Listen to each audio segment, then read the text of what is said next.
So you can plan a very long trip with an electric car, and people have driven all around Europe with electric cars.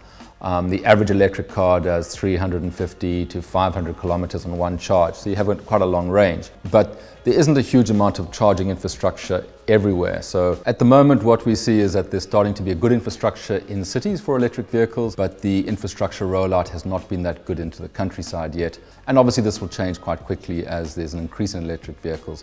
There will be also an increase in the charging capacity.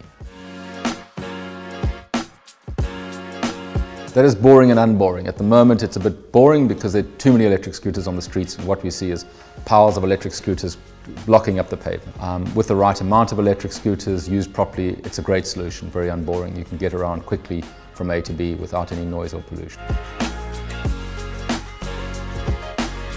Boring. Without charging infrastructure, you can't use electric cars. Particularly in Europe, people live in apartments above the ground and they have to charge on public charging infrastructure. If there's none of that exists, they aren't able to use electric cars.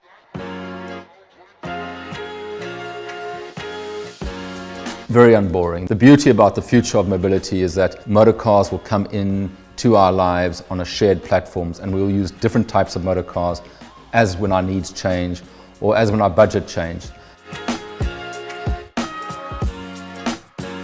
Boring. When data is used to extract value from you as a user, then it's very boring. But one of the beauties of data, and all mobility now is connected, is you have a huge amount of transport data and you can turn that into route optimization, into mapping, and you can find ways of using that data to help us move more efficiently.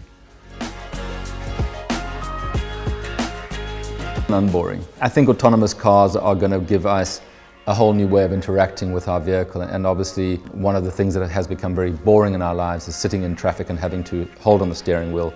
Autonomous cars will replace that with a vehicle that you don't need to drive as much, giving you more time to interact with content. And I think we'll still have the opportunity to drive cars if you want to.